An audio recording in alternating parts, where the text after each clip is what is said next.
자, 오늘 함께 나누실 말씀 사무엘상 강의 11번째 시간입니다. 사무엘상 강의 11번째 시간 사무엘상 7장 3절 말씀 우리 같이 함께 읽겠습니다. 사무엘이 이스라엘 온 족속에게 말하여 이르되 만일 너희가 전심으로 여호와께 돌아오려거든 이방신들과 아스타롯을 너희 중에서 제거하고 너희 마음을 여호와께로 향하여 그만을 섬기라. 그리하면 너희를 블레셋 사람의 손에서 건져내시리라.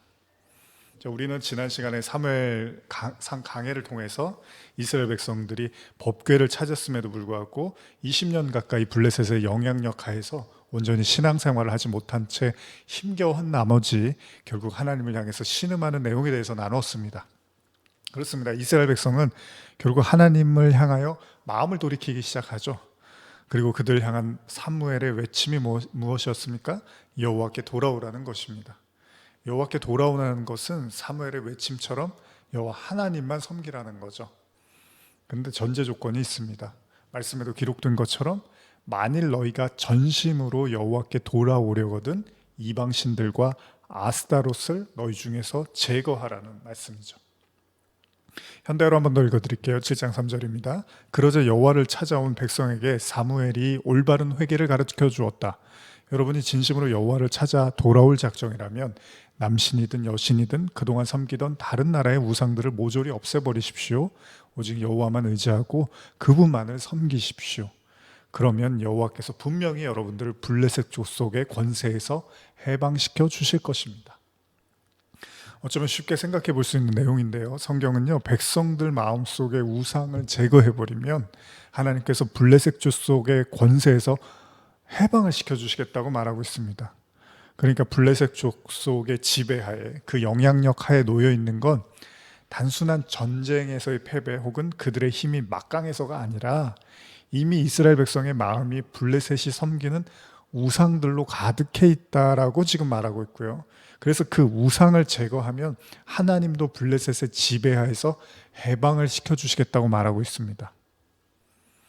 물론 우리가 이렇게 생각할 수 있어요. 블레셋하고 이제 전쟁에서 패배했기 때문에 그들의 영향력을 이제 받았고, 그래서 알게 모르게 블레셋이 섬기는 우상을 섬겼기 때문에 그걸 내려놓으라는 말씀으로 들릴 수도 있습니다.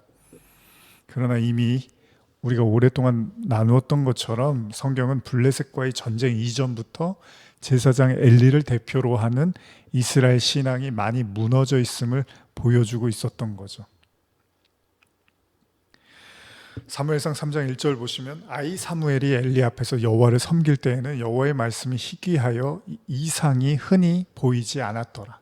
자, 물론 이 구절을 단순한 의미에서 그 당시에 하나님께서 나타나시는 일의 빈도수가 적었다라고 이해할 수도 있지만 3장 4장 사무엘상 3장 4장에 흐르고 있는 내용들을 보면 그런 단순한 하나님과의 교통이 그냥 잦지 않았다 이 정도가 아니라 어느 정도 단절된 상태를 볼 수가 있는 거죠. 다시 말하면 사무엘상 7장에서 사무엘이 외친 이방신을 제거하라라는 내용은 단순히 블레셋의 지배하에서만의 촉구가 아니라요, 이미 이스라엘 전쟁을 패배로 이끈 20년 전에도 동일하게 들어야 되는 말씀이었다는 거예요. 다시 한번 생각해 보십시다. 사무엘은요, 백성들의 마음에서 블레셋의 우상들을 비롯한 모든 우상을 제거하면 하나님도 블레셋의 손에서 구원해 주시겠다고 말합니다. 그러니까 블레셋의 지배에서 벗어나야지 우상을 버리게 되는 것이 아니라 우상을 버려야지 블레셋의 지배로부터 자유로워진다는 거예요. 좀 더 이해를 돕기 위해서요, 우리가 지난 시간에 마지막 쯤에 나눴던 롯의 처 이야기 한번 생각해 보시면, 자, 소돔과 고모라가 무너질 것이라는 천사들의 경고를 듣습니다. 롯의 사위들은 그걸 농담으로 여기죠. 그런데 천사들이 지체하고 있는 그 롯과 그의 아내와 그리고 딸들을 어떻게 하죠? 손을 잡고 끌어냅니다. 그냥 무작정 성 밖으로 나가게 합니다. 그런데 문제가 뭐였죠? 이것으로 모든 이야기가 마무리되고 구원받았다라고 하면 좋지만, 농담으로 여긴 사람들은 어쩔 수 없었지만 천사들이 끌어낸 자들은 구원받았다라고 이해하면 좋지만 한 가지 경고가 더 있었죠. 그게 뭐냐면 소돔과 고모라가 무너질 때 산으로 도망하는데 그때까지 절대 뒤는 돌아보지 말라는 거였잖아요. 결국 롯의 처는요, 무슨 연유에서든지 뒤를 돌아보고 소금 기둥이 됩니다. 자, 소돔과 고모라를 빠져나왔다고 해서, 그러니까 몸이 아무리 소돔과 고모라의 지역을 벗어나서 해방이 되었다 하더라도요, 마음이 벗어나지 못하면 그녀 역시도 결국 심판으로부터는 자유롭지 못했다는 겁니다. 그러니까 사무엘도 잘 지적하고 있는지도 몰라요. 블레셋으로부터의 해방이 먼저가 아니고요, 우리 마음의 우상이 먼저 제거돼야 된다는 거예요. 어쩌면 우리는 이를 받아들이고 싶지 않을지도 모릅니다. 아니, 우리 스스로를 속이고 있는지도 몰라요. 이스라엘 백성들이 광야에서 여전히 애굽에서 먹던 고기를 그리워하잖아요. 그런 것처럼 우리는 어쩔 수 없는 세상살이로 세상의 우상을 섬길 수밖에 없다고 핑계할지도 몰라요. 근데 하나님은 분명히 말씀하십니다. 그건 환경의 문제가 아니라, 상황의 논리가 아니라 마음의 문제라는 거예요. 마음의 문제. 마태복음 6장 21절 보시면요, 내 보물이 있는 그곳에는 내 마음도 있느니라. 자, 그냥 단순하게 봐도 어렵지 않은 구절이죠.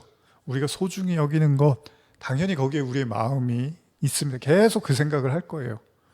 집에 꿀단지를 숨겨온 사람은 계속 그 꿀단지 생각을 할 거고요, 사고 싶은 물건이 생긴 사람은 계속 그 물건에 생각을, 집착을 하게 될 겁니다.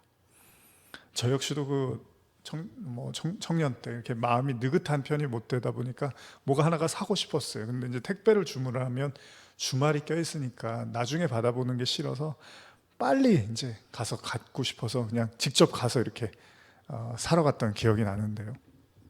그렇습니다. 보물이라고 여기는 거는 우리의 마음이 거기에 있을 수밖에 없습니다. 하나님이 소중한 사람은 끝없이 하나님을 묵상할 거고요, 자신이 품은 다른 보물이라고 여기는 것이 있는 사람은 계속 그 생각을 할 거예요. 어렵지 않죠? 그리고 앞선 사무엘 상의 비극은요, 엘리가 너무나 자신들의 아들을 보물로 생각해서 이제 생긴 비극이었잖아요. 이미 제가 수차례 말씀드린 것처럼요, 지난 시간에도 말씀드렸던 것처럼 우상 숭배의 문제는요, 지금까지 사무엘상 내용의 중심을 이루고 있고요, 앞으로도 백성들이 왕을 달라고 요청하는 새로운 형태로 또 쓰여지고 있습니다. 그렇습니다. 그처럼 어렵고 중요한 문제라는 거예요.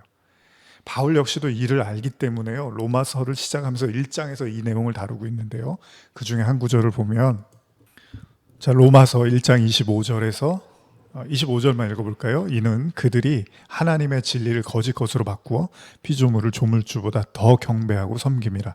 주는 곧 영원히 찬송할 이시로다. 아멘. 인간들은, 현대어로 한번 읽어드릴게요. 인간들은 하나님의 진리를 알면서도 믿으려 하지 않고 일부러 거짓을 믿는 길을 택하였습니다. 그러고는 하나님께서 만들어 놓은 피조물 앞에는 기도를 하면서 정작 그 피조물을 만드신 하나님께는 복종하지 않았습니다. 그러나 영원히 찬양받으실 분은 창조주 하나님 뿐이십니다. 아멘. 피조물을 조물주보다 더 경배하고 섬긴다. 왜 그런 걸까요? 이전 설교에도 제가 언급을 했지만요, 우리는 왜 하나님보다 자꾸 피조물에 더 집착을 할까요? 이스라엘의 전쟁의 패배의 원인은 이스라엘이 약해서나 블레셋이 더 강해서가 아닙니다. 그죠? 그 이유는 하나님께서 이스라엘을 안 도우셨기 때문이에요. 승리의 핵심은 인간에게 있는 게 아니라 하나님께 있는 거죠. 근데 문제는 무엇이었습니까? 그들은 분명히 하나님을 믿는다고 생각했기 때문에 법궤도 전쟁의 한복판으로 끌고 온 거잖아요. 믿음이 있는 거예요. 믿음이 없는 게 아니에요. 이게 얼마나 큰 믿음입니까? 무슨 전쟁을 하고 있는데 법궤를 갖고 와요. 패배로 기울어져가는 전쟁 중에 승리를 위한 방법으로 법궤를 가져왔단 말이에요. 얼마나 신앙적이고 얼마나 큰 믿음이냐는 거예요. 과연 믿음이 없으면 그렇게 할 수 있습니까? 그들이 하나님에 대한 믿음이 없었다면 불가능한 일이죠. 근데 문제는 하나님 하나도 감동을 하시지 않았다는 거예요. 우리가 실수하기 좋은 게요, 스스로의 감동에 도취되어서 마치 하나님도 그럴 거라고 착각하는 경우가 있습니다. 법궤를 전장으로 끌고 오면 하나님도 감동하셔서 우리를 이기게 하실 거라는 그들의 착각. 그건 마치 신약의 예수님께서 자신들이 주님의 이름으로 수많은 일을 했다고 한 자들에게 나는 도무지 모른다라는 그런 이야기하고 비슷하죠. 자화자찬, 자아도취, 때때로 우리는 우리 자신을 너무 대견하고 기특하게 여깁니다. 뭐 그렇습니다. 자존감을 위해서는 때로는 자신을 또 남을 칭찬해 줄 필요가 있습니다. 그러나 그것이 하나님의 뜻을 가로질러서, 그러니까 내가 한 행동은 하나님 앞에서 늘 올바르다라는 식의 논리로 이어져 가서는 안 된다는 겁니다. 그래서 우리는 말씀을 끊임없이 묵상해야 하는 겁니다. 자신들의 행위에 대해서 확신에 찬 그런 자들에게 예수님 뭐라고 하시죠?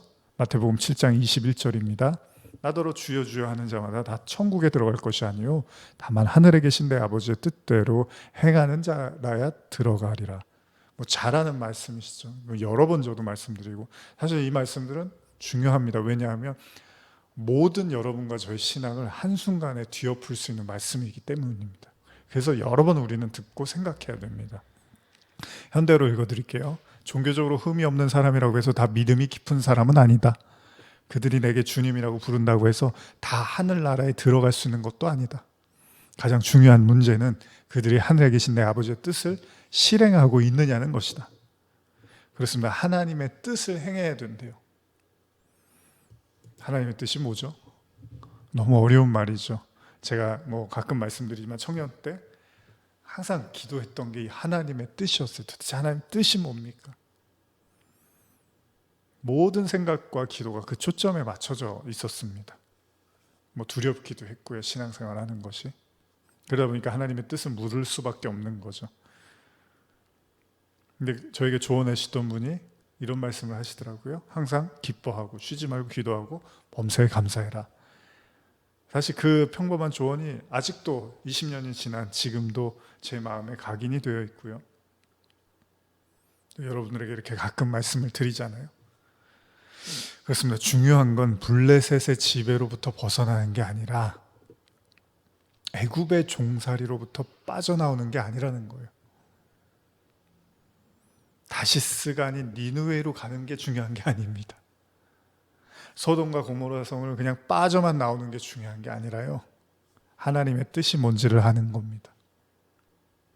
다시 말하면 온전한 하나님의 뜻을 깨닫지를 못하면 우리의 신앙생활은 하고는 있지만 보물은 블레셋에, 애굽에, 다시스에, 소돔과 고모라에 있어서 여전히 틈만 나면 그곳을 동경하고 뒤를 돌아보는 거예요.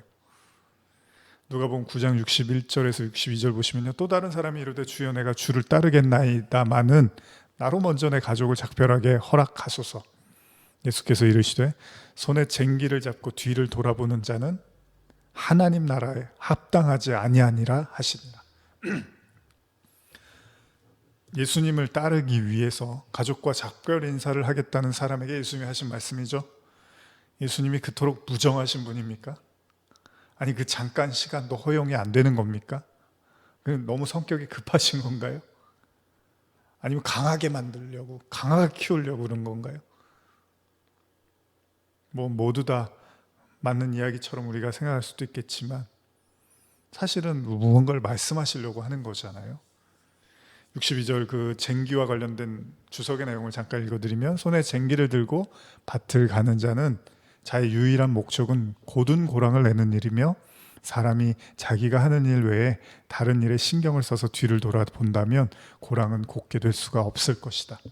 마찬가지로 예수를 쫓는 자의 유일하고도 궁극적인 목적은 하나님 나라를 전파하는 일이다. 따르는 자는 이 목적의식을 잠시도 망각해서는 안 된다. 아마 예전에도 제가 좀 나눴던 것 같습니다. 어쩌면 예수님은 하나님의 나라가 우선순위가 돼야 된다는 걸 이제 피력하신 거예요. 마치 값진 진주를 발견한 사람이 자신의 모든 소유를 팔아서 그걸 사듯이 하나님의 나라는 성도의 삶의 핵심이라고 말씀하고 계시는지도 모릅니다. 그러기에 성도의 삶은 우상을 비우고 하나님의 말씀으로 채워져 가는 과정이죠. 사무엘상 7장 6절에서 9절 읽어볼까요? 그들이 미스바에 모여 물을 길어 여호와 앞에 붓고 그날 종일 금식하고 거기서 이르되 우리가 여호와께 범죄하였나이다 하니라. 사무엘이 미스바에서 이스라엘 자손을 다스리니라. 이스라엘 자손이 미스바에 모였다함을 듣고 블레셋 사람들이 듣고 그들의 방백들이 이스라엘을 치러 올라온지라.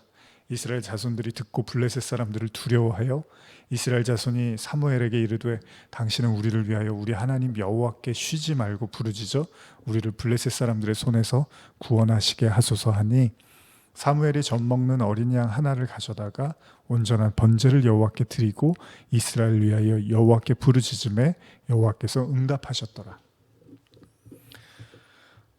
문제 해결은 법궤의 유무가 아닙니다. 제사장의 유무가 아닙니다. 더 많은 군사라든지 더 좋은 무기나 전략의 지혜도 아닙니다. 여러분, 이스라엘 백성을 20년 동안 블레셋의 지배하에 지내게 한 그런 현실, 그리고 법궤를 빼앗긴 수모를 당할 수밖에 없었던 그 전쟁에서의 패배, 이게 다 하나님의 뜻을 거스른 데서 시작된 겁니다. 어떤 의미에서 진정한 회개는요, 진정한 하나님의 뜻을 구하는 건지도 모릅니다. 그냥 뭐 잘못했어요, 기도했는데 뭐 그 잘못은 이제 안 하는데 또 다른 잘못을 하고 있으면 그게 무슨 회개겠습니까? 제가 학교 다닐 때 라캉이라는 사람 공부를 했는데, 그 보면 욕망의 치환이라는 말이 있는데요, 그게 뭐냐면 이거를 막 좋아하는데 이걸 내려놨어요. 내가 A라는 거를 막 집착하다가 내려놨어요. 그랬더니 그 A의 자리에 B를 갖다가 놓는 거죠. 그리고 또 B라는 걸 막 집착하다가 또 B를 내려놓고 또 C라는 걸 놓는 거예요. 그러니까 본인은 뭘 내려놨다고 하는데 그 자리에 또 다른 게 계속 있는 거예요. 회개도 그럴 수도 있어요. 아, 내가 이거 잘못했어요라고, 이걸 잘못했어요라고 하나님께 기도하고서 또 다른 형태의 잘못을 끌고 들어와서 그걸로 계속해서 또 다른 악을 행할 수도 있다는 거죠. 무슨 말씀을 드리려고 하냐면, 본질적 하나님의 뜻을 이해하지 못하면요, 아까 그 예수님이 모른다고 나는 너를 몰라. 아니, 저는 뭐 전도도 했고 뭐 선지자 노릇했고 병 고치고 말씀 다 전하고 뭐 이렇게 하나씩 다 놓는데, 하나님 뭐래요? 하나님의 뜻을 모르잖아. 그런 거 다 했지만 하나님의 뜻을 모르잖아. 우리도 그런 거야. 우리 인생에서 나는 이것도 내려놨고 내 인생에서 이것도 버렸고 좋아요. 근데 버리는 게 중요한 게 아니라 하나님의 뜻대로 하는 게 중요하대요, 주님은.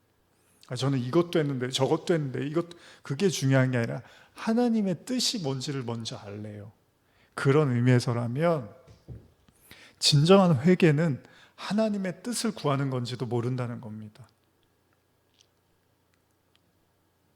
그래야지 진정한 회개를 할 수 있는 거죠. 하나님과 끊어졌던 지난 20년의 시간,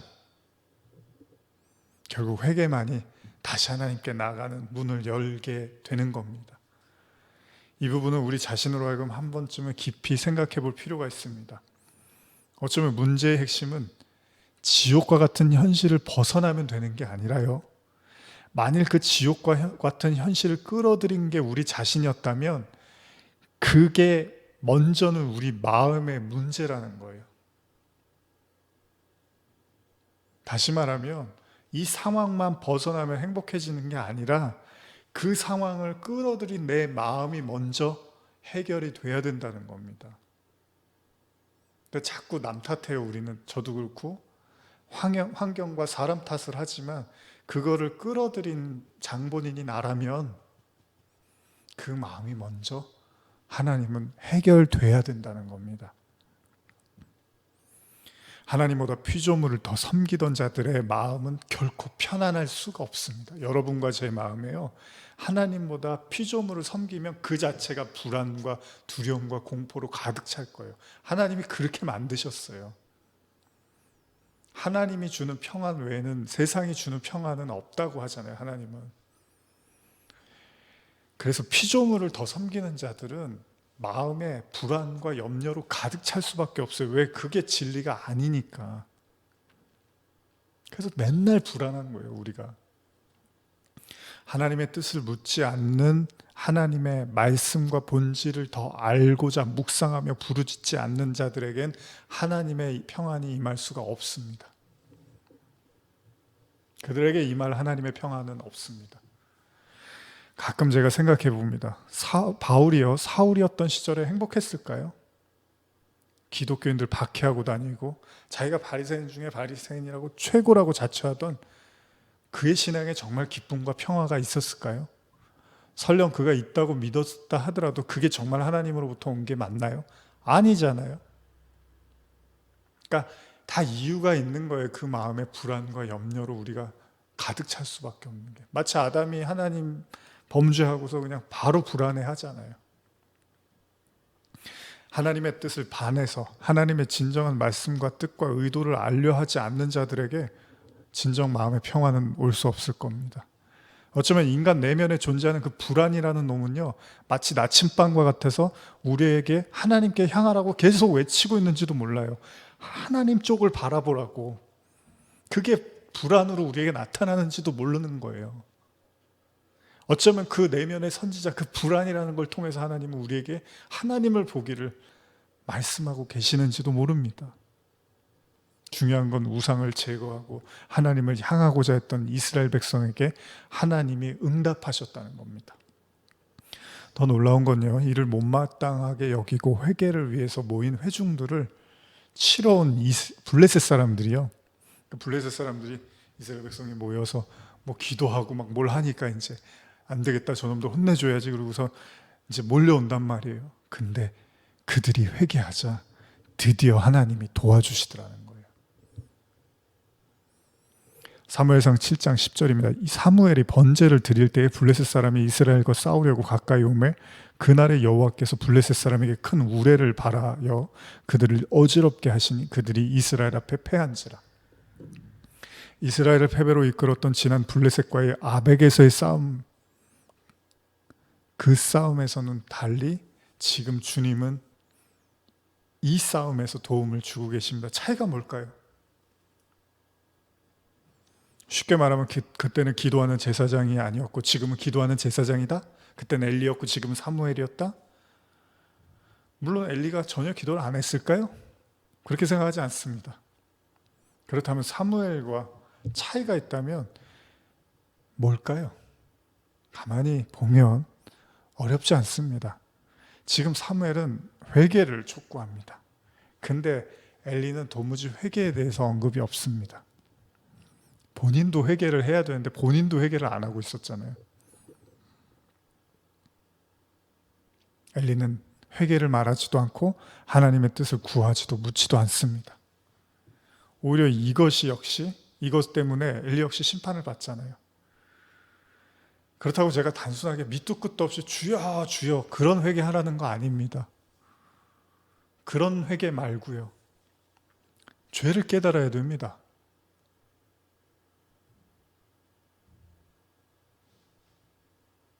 진짜 죄. 세상 살아야 되니까 세상살이가 중요하겠죠. 그러나 성경의 세계관을 갖고 있다면 저와 여러분들이 우리가 왜 에덴으로부터 벗어났는지, 그리고 우리가 어떻게 다시 에덴으로 돌아갈 수 있는지, 이게 성도들의 궁극적 이유고 목적 아니겠습니까? 그런 얘기하면 그럼 세상은 어떡하냐고, 세상살이는 어떻게 해야 되냐고.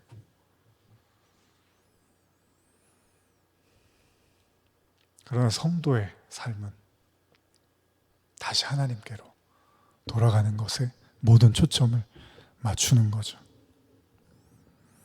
여러분과 제가 잘 아시는 톨킨의 소설 반지의 제왕에서 골룸 아시죠? 골룸이요, 처음에 그 반지에 대한 욕심을 가지면서 나중에 친구도 이렇게 죽이면서 반지를 자기 걸로 하죠. 왜요? 그 반지가 절대 반지, 뭔가 막강한 힘을 가지고 있었어요. 그러면서 맨날 뭐라 그러죠? My pleasure. 그러면서 자기 보물 막 그러잖아요. 그냥 그 생각이 온통 거기에만 있는 거예요, 골룸. 결국 골룸은 어디에 가죠? 그 반지의 최종지인 그 반지가 용광에 빠져갈 때 같이 뛰어들어갑니다. 결국 피조물을 하나님보다 더 귀한 보물로 여기는 사람들은 그 피조물처럼 그렇게 사라져 갈 겁니다. 그리고 우리의 신앙도 계속 패배의 연속 속에 놓이게 될 겁니다. 하나님이 돕지를 않으실 거예요. 그러나 그 마음의 주인이 재물이 아니라 피조물이 아닌 여호와 하나님으로 모아질 때 우리는 결국 우리가 노임받고자 했던 그것으로부터 차차 벗어나는 자유와 기쁨을 누릴 겁니다. 여러분들의 마음이 피조물에서 하나님으로 옮겨지면 여러분들이 그렇게 지긋지긋하게 벗어나고 싶었던 걸로 여러분들을 하나님은 노임받을 수 있도록 도와주실 거라는 거예요. 사무엘상 7장 11절 12절입니다. 이스라엘 사람들이 미스바에서 나가서 블레셋 사람들을 추격하여 벳갈 아래에 이르기까지 쳤더라.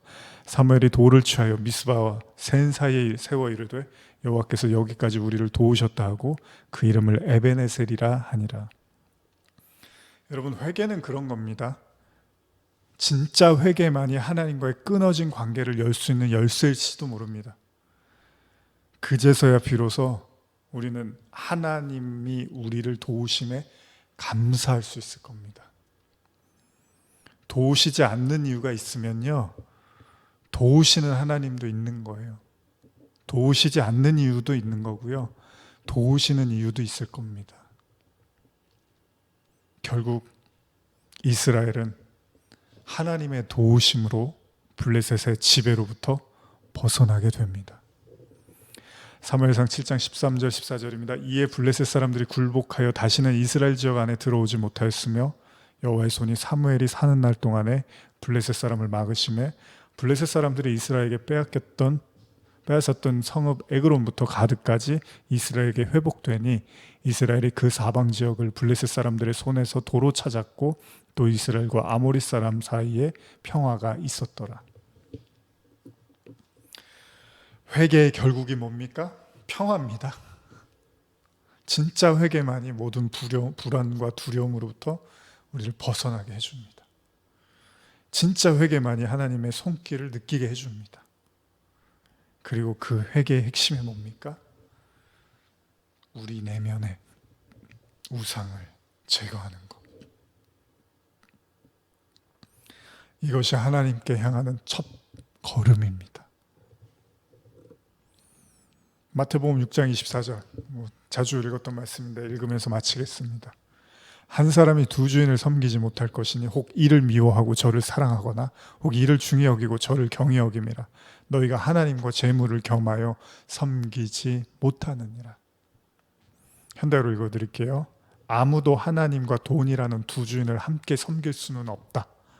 한 편을 미워하며 다른 편을 사랑하거나 한 편을 극진히 위하며 다른 편을 업신 여기게 될 것이기 때문이다. 저와 여러분들이 정신 차리고 들어야 될 말씀입니다. 두 주인을 섬길 수 있는 사람은 없습니다. 이를 경히 여기거나 저를 중히 여기고, 이를 극진히 대하거나 저를 업신 여기고, 둘 중에 하나입니다. 기도하시겠습니다. 하나님 아버지, 죄가 뭔지도, 우상이 뭔지도, 회개가 뭔지도, 어쩌면 우리는 20년의 시간을 이스라엘 백성들이 블레셋의 지배에서 보냈던 것처럼 우리도 그렇게 보내고 있는 건 아닐지 모릅니다. 이 상황에서만 벗어달라고 애원을 했지만 어쩌면 하나님은 그 상황을 탓하시는 게 아니라 우리의 마음을 탓하시는지도 모릅니다. 우리의 마음을 주님께 온전히 올려드리기를 원합니다. 주님, 이 말씀을 듣는 성도들 마음속에 모든 우상을 무너뜨리시고 하나님 좌정하사 임재하여 주시옵소서. 예수님의 이름으로 축복하며 기도드립니다. 아멘.